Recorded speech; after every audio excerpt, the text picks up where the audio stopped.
थोड़ा दो तीन मिनट में दूंगा। इस नंबर का टास्क होता है इट्स एंजियोग्राफी और it's installing both time bomb. Angiography क्या होता है? नाम से सुनते हैं तो आसान लग रहा होगा, एंजियोग्राफी, ग्राफ को उठा देना, राइट? लेकिन वो क्या होता है कि क्या पता आपके बॉडी में से ब्लॉकेज है, कैसे पता चलेगा एंजियोग्राफी के बारे में? ऐसे बोलेंगे आप सोचेंगे कि एंजियोग्राफी कोई ग्राफ का स्कूल में पढ़ा था, ऐसा कुछ होगा। एंजियोग्राफी में क्या होता है आप समझिए इसको। एक आपका ये मान लो ब्लड वेसल है और एक डॉक्टर एक तार लेगा और ये तार लेके आपके ब्लड वेसल के अंदर डाल देगा। ये तार कहीं नीचे से ऐसे डाल के यहाँ से हार्ट तक ले जाएगा ये तार। जब ये तार ब्लड वेसल के अंदर जाएगा तो आपके ब्लड वेसल में कहीं ना कहीं छोटे मोटे ब्लॉकेज होंगे जो अपनी जगह पे पड़े हुए हैं। लेकिन जब ये तार जाएगा तो वो ब्लॉकेज को काटता हुआ जाएगा, तोड़ता हुआ जाएगा।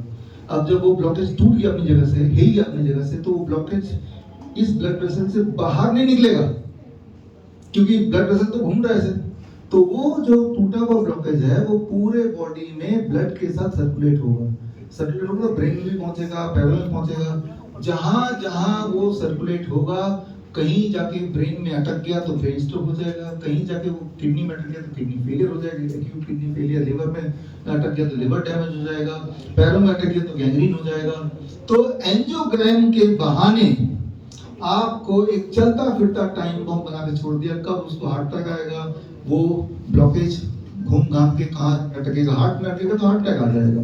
तो that is what I call कि किलर गोल पोस्ट, कि आप गए थे डायग्नोसिस के लिए, लेकिन डायग्नोसिस के बहाने आपको बीमार कर दिया गया, एक ऐसी चीज कर दी कि कभी भी आपकी मौत आ सकती है, हार्ट अटैक का, या फिर कभी भी आपको ब्रेन स्ट्रोक वगैरह आ सकता है। तो खैर हम चलते हैं अगले ताश के पत्ते की तरफ। ये जो मैंने आपको बताया इसके एविडेंस है, तो ये किताब है फिशटाइन मॉडल फॉर हार्ट केयर, इसमें पढ़ सकते हैं आप। एंड अब एक ये आखिरी वाला गोल पोस्ट है, घोस्ट गोल पोस्ट, भूत। जिस तरह से बचपन में भूत का डर दिखाते थे ना पेरेंट्स, उधर मत जाना भूत है, उधर मत जाना भूत है, जब भी वो या दूध पी लो भूत आ जाएगा। तो एक ऐसी इमेजिनरी चीज बता दी जिसके बहाने से आपको कोई भी काम करने मजबूर कर सकते हैं। लेकिन जब बड़े होते हैं तब आप जानते हैं अरे वो तो भूत है नहीं है, मुझे बेवकूफ बनाया गया कोई काम निकालने के लिए। तो उसी तरह से I call it ghost goal post. इसमें जो पहला नंबर आएगा ये बड़ा इंटरेस्टिंग है। अक्सर पेशेंट मेरे पास आते हैं, डॉक्टर साहब मेरा तो 50% हार्ट ही काम कर रहा है। डॉक्टर ने बताया देखो report, left ventricle ejection fraction 50% है, तो 50% ही काम कर रहा है। जबकि आपको पता होना चाहिए जितने लोग यहाँ पे हैं उन सबका हार्ट 50% ही काम करता है। किसी का हार्ट अगर 80% काम करेगा वो भी मर जाएगा। तो लेकिन उसको डॉक्टर ने बताया आपका हार्ट 50% काम कर रहा है, उसे क्या लगा कि मेरा हार्ट 50% फेल हो चुका है, जबकि हमारा हार्ट 50% ही काम करता है। मैं आपको एग्जांपल लेके बताता हूँ। अब मान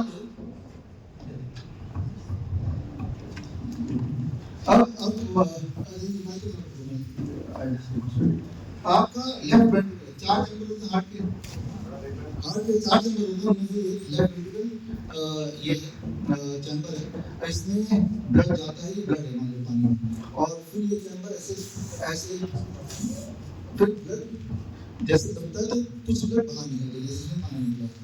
जितना ब्लड अंदर है कितना भी दबा दो सारा ब्लड बाहर नहीं निकलेगा, 50% ब्लड बाहर निकलेगा, 50% अंदर रह जाएगा।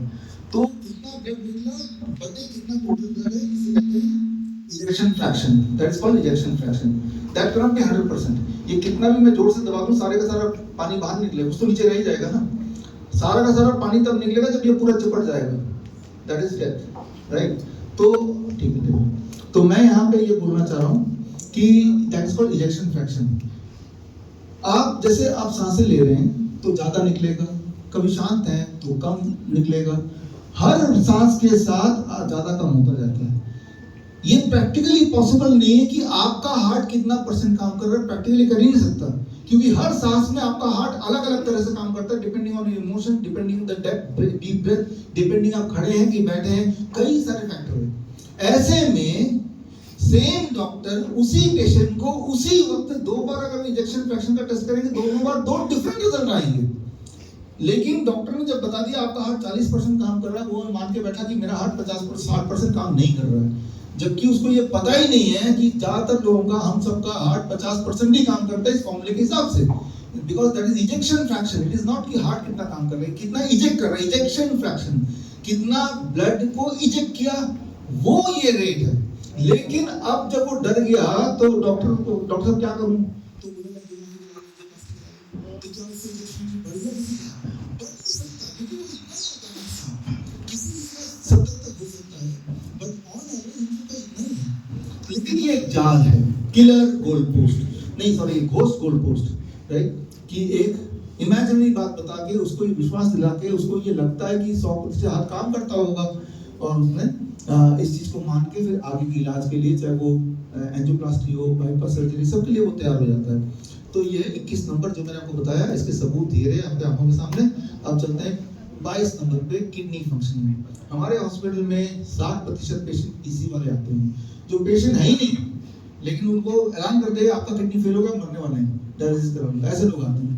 तो हम पहले तो ये समझाते हैं, भाई आप किडनी पेशेंट नहीं हो, हम आपका करेंगे क्या, डॉक्टर साहब मैं ठीक कर दूं। मैं एक ठीक इंसान को ठीक कैसे कर सकते हैं, नहीं डॉक्टर साहब मैं बहुत कैसे पता, ये मेरा रिपोर्ट है, देखो मेरा GFR यानी कि मेरा किडनी फंक्शनिंग सिर्फ 30% रह गया है, इस मतलब 70% फेल हो गया होगा ना।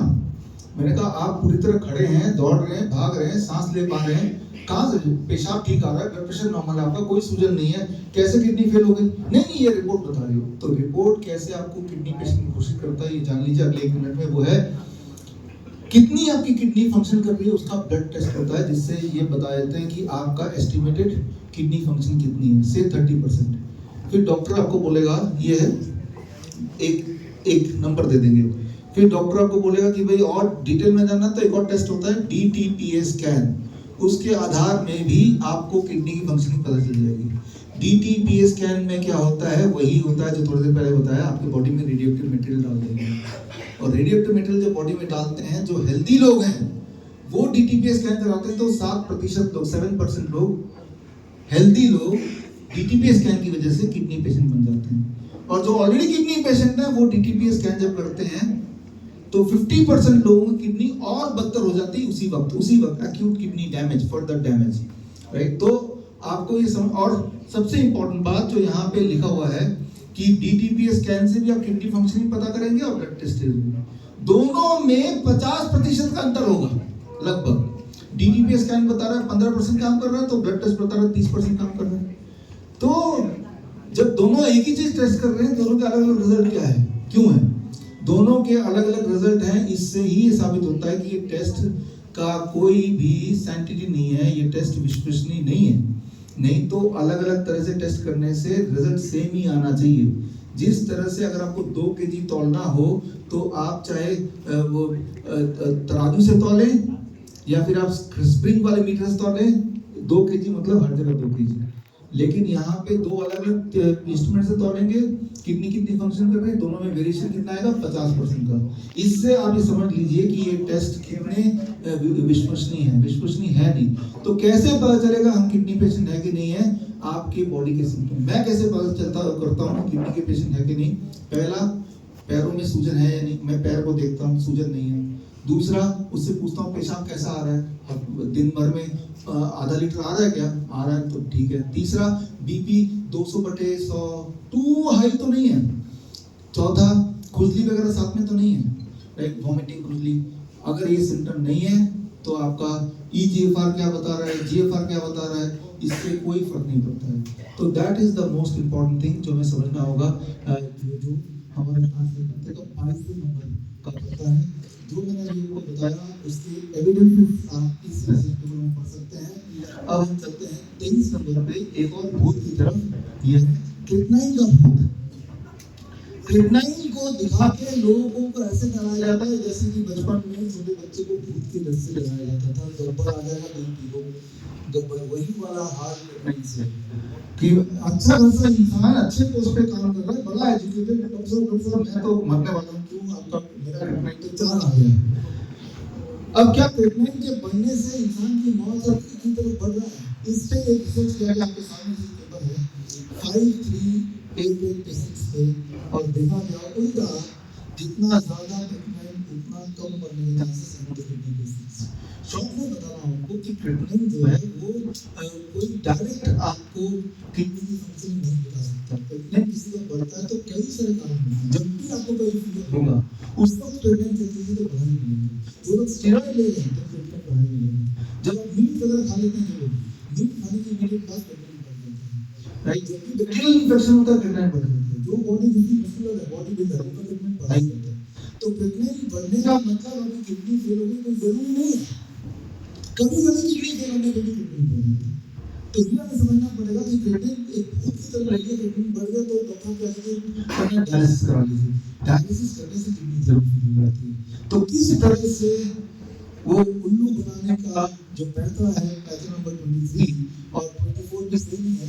पोटेशियम का भूत, मेरा पोटेशियम बढ़ गया, पोटेशियम बढ़ गया। एक बात समझना पड़ेगा, जो असली किडनी के पेशेंट होते हैं कागजी में भी, इनके बॉडी में फ्लूइड डिपॉजिट ज़्यादा होता है, पानी ज़्यादा जम जाता है। जब पानी जम जाता है तो उस इंसान की बायोकेमिस्ट्री एक हेल्दी इंसान से अलग होती है। ये बात समझनी पड़ेगी। इसीलिए उसके बॉडी में पोटेशियम, ज़्यादा पोटेशियम वो टॉलरेट कर सकता है। एक हेल्दी इंसान में अगर हमें 6 पोटेशियम हाई माना जाएगा, लेकिन एक किडनी पेशेंट में 6 पोटेशियम नॉर्मल माना जाएगा। लेकिन ये बात डॉक्टर ने बताई, ये अगर पोटेशियम जाएगा किडनी पेशेंट में, आपको तो पोटेशियम बढ़ गया, पोटेशियम खाना बंद कर दो। याद रखिए, भगवान का बनाया हुआ हर फूड, फ्रूट्स एंड वेजिटेबल सब में हाई पोटेशियम होता है। इंसान के बनाए हुए हर फूड में लो पोटेशियम होता है। ब्रेड, बिस्किट, नमकीन वगैरह, कोल्ड ड्रिंक, चाय, कॉफी, राइट, पिज्जा, बर्गर सब में लो पोटेशियम होता है। तो डॉक्टर ने बोला लो पोटेशियम डाइट खाओ। डॉक्टर ये बोलता है भगवान का बनाया हुआ खाना, फ्रूट वेजिटेबल मत खाओ। जबकि सच्चाई ये है कि जब हम फ्रूट्स वेजिटेबल बहुत ज़्यादा मात्रा में अपनी किडनी पेशेंट खिलाते हैं, तो उनकी किडनी फंक्शन की होने लगती है, उनके सिम्टम गायब होने लगते हैं, उनकी डायलिसिस की जरूरत खत्म होने लगती है, वो एक्चुअली ठीक हो जाते हैं। जिन चीज़ों से आप ठीक हो सकते हैं, उन्हीं चीज़ों को एक भूत बना के पोटेशियम के नाम पे आपको बोला जाता है, कभी नहीं देना। जैसे नारियल पानी, किस किडनी पेशेंट को बोलेंगे नारियल पानी, उसे लगेगा पता नहीं जाएगा, जबकि वही नारियल पानी से ठीक करेगा, राइट। तो ये है नंबर 24 की हॉस्पिटल में उल्लू बनाने का तरीका नंबर 24। और इसे स्क्रीन प्रोजेक्ट है। स्क्रीन प्रोजेक्ट में जाएंगे तो जो मैंने अभी बताया, ये इस किताब को पढ़ेंगे तो वो सारे रिसर्च पेपर आपको वहाँ मिल जाएंगे। अब चलते हैं अगले की तरफ, 25 नंबर ट्रैक। यहाँ पे ये कॉम्बिनेशन है। पहले तो एक्स्ट्रा विजिबल गोल पोस्ट, यानी कि अल्ट्रासाउंड के माध्यम से, एक एग्जाम्पल के माध्यम बता देता हूँ। मान लो पैरों में क्लॉट है कि नहीं, क्लिनिकल एग्जामिनेशन पता चलता है 1% लोगों को पैरों में क्लॉट है, लेकिन उसी एक लोगों को, उन्हीं लोगों में से जब उनको अल्ट्रासाउंड कराया जाता है 100 लोगों को, 100 में से एक को क्लिनिकल एग्जामिनेशन में क्लॉट पाया गया, अल्ट्रासाउंड से 58% ज़्यादा पाया गया। तो जब भी आप अल्ट्रासाउंड करते हैं, MRI करते हैं या फिर CT स्कैन करते हैं, तो वो एक्स्ट्रा चीज़ों को देखने की कोशिश करते हैं जो एग्जिस्ट करती है, जिसकी वजह से आपको पहचानने की जरूरत नहीं है। लेकिन जब आप ये पाया जाता है, बोलते हैं अल्ट्रासाउंड के अनुसार आपका तो बॉडी में क्लॉट है, अब इंसान तो बैठे डॉक्टर साहब बताइए यही बात पूछना चाहते हैं, राइट। तो आप कभी भी अल्ट्रासाउंड को विश्वास ना करें, आप अपने बॉडी के सिम्टम्स को विश्वास करें। अगर आपको कोई दिक्कत है, सबसे पहले आपकी बॉडी पेन देगा, दर्द देगा, सूजन देगा, वीकनेस देगा, या आपको चक्कर आएंगे, उनको विश्वास कीजिए, ना कि वो मशीन क्या कर रही है, क्योंकि मशीन वो भी देखती है जो है ही नहीं, वो भी मशीन देखती है। ये तो यही मैंने आपको इस 25 से ज़्यादा से बताया कि हॉस्पिटल में लोग अक्सर रिपोर्ट्स ले आते हैं कि मोडिफाइड। मैंने कहा भाई आप आपको देख नहीं ये रिपोर्ट, तो रिपोर्ट के जाल में फंस जाता है, लगता है वही सच है और वो जो खुद खड़ा है वो झूठ है। और जो मैंने अभी बताया उसके जो एविडेंसेस हैं आपके आपके सामने हैं, ये सारे जो मैंने इससे एक में बताया, तो आते हैं 26 घोस्ट गोल पोस्ट, मतलब एक ऐसी चीज जो एग्जिस्ट नहीं करती है, भूत जिसे बोलते हैं, जो कि हम पता है एग्जिस्ट नहीं करती। इस दुनिया में भी ऐसे ही है। हार्मोन रिप्लेसमेंट थेरेपी, जो लेडीज होती हैं 50 साल के ऊपर, उनको मेनोपॉज होता है। मेनोपॉज कोई बीमारी नहीं है, मेनोपॉज एक नेचुरल प्रोसेस है जिससे हर इंसान को गुजरना है, हर लेडी को गुजरना ही गुजरना है। लेकिन उसको बीमारी का नाम बता दिया, उसके ट्रीटमेंट प्लान बता दिया, जिसे कहते हैं हार्मोन रिप्लेसमेंट थेरेपी। जिसने हार्मोन रिप्लेसमेंट थेरेपी कराया, डॉक्टर के ट्रैप में आके भाई मेनोपॉज ये बीमारी है, भाई क्या करना पड़ेगा डॉक्टर साहब, हार्मोन रिप्लेसमेंट थेरेपी करा दो, राइट। इससे क्या होगा, आपके फ्रैक्चर होने का चांसेस ना कम हो जाएंगे। लेकिन वो एक चीज छुपा जाता है कि उससे हार्मोन थेरेपी से उसके हार्ट अटैक के चांस बढ़ जाएंगे, स्ट्रोक के चांस बढ़ जाएंगे, ब्लड क्लॉट बढ़ जाएगा, ये छुपा जाता है वो। तो पेशेंट क्या सोचेगा, मुझे फ्रैक्चर कम करना है, उसे क्या नहीं पता ये हो जाएगा। तो हार्मोन रिप्लेसमेंट थेरेपी के बहाने एस्ट्रोजन या प्रोजेस्टिन, ये सारे हार्मोन बॉडी में इंजेक्ट किए जाते हैं। और एक चीज जो बीमारी है ही नहीं, जो मेनोपॉज है, जो एक नेचुरल प्रोसेस है, उसको बीमारी घोषित करके, मतलब एक भूत जो एग्जिस्ट नहीं करता वो भी दिखा के कि ये एग्जिस्ट करता है। इस तरह के इलाज, जो कि इलाज नहीं है, इलाज के नाम से एक बिजनेस है, और जिससे इंसान अपना जिंदगी खो बैठता है, राइट। तो ये 26वें नंबर पर पहुंच गए हम, और 27वां number drug treatment after heart attack. ये बड़ा सेंसिटिव मामला है कि हार्ट अटैक आ गया तो क्या करना है, फटाफट हॉस्पिटल जाना है। क्या फटाफट हॉस्पिटल ले जाने से उसके लाइफ जिंदा रहने के चांसेस बढ़ जाएंगे? आप बोले हाँ बढ़ जाएंगे, लेकिन क्या इसका सबूत है? सबूत है तो सबूत दिखा दो।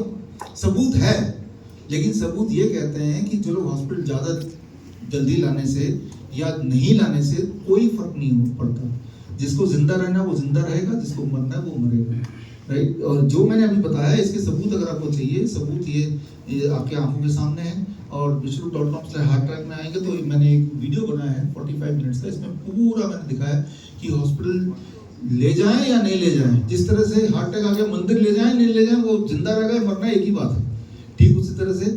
लेकिन एक इंपॉर्टेंट बात यहाँ पे जो बात कर रहा हूँ कि हॉस्पिटल में हार्ट अटैक के बाद अब उसका इलाज शुरू होता है। हार्ट अटैक से ठीक हो गया, वो अपने आप ही रिकवर हो गया, क्योंकि जब किसी को हार्ट अटैक आता है समझना पड़ेगा, जैसे ही हार्ट अटैक आता है हमारी बॉडी आपको जिंदा रखने के लिए नए ब्लड वेसल को उसी वक्त खोलने लगती है, इसे कहते हैं कोलेटरल आर्टरीज। अगर वो ठीक टाइम पे खुल गया तो आप जिंदा है, नहीं खुल पाए तो मर गए। लेकिन कहीं आप जिंदा हैं और हॉस्पिटल में, तो लोग क्या सोचेंगे, डॉक्टर ने बता। और कहीं अगर आप मर गए तो लोग क्या सोचेंगे कि भाई हार्ट अटैक सोचेंगे, डॉक्टर ने नहीं मारा। तो सोचिए डेफिनेटली क्या, बच गया तो डॉक्टर पे क्रेडिट, और मर गया तो बीमारी पे इल्जाम। जबकि जब हम बच जाते हैं तो वो कोलेटरल आर्टरी खुलती है तो हम बचते हैं, जिसमें डॉक्टर का कोई रोल नहीं है। और कोलेटरल आर्टरी नहीं खुलेगी तो डॉक्टर जो भी करेगा उससे आपके मरने के चांसेस बढ़ते हैं। और उसके बाद हार्ट अटैक के चुंबल से बचने के बाद जब घर आते हैं, और अगर डॉक्टर की इलाज की, अब तो आपको ब्लड थिनर लेना पड़ेगा, तो आपको बीपी की गोली लेनी पड़ेगी, तो क्या उससे उस इंसान के बचने के चांसेस बढ़ जाएंगे?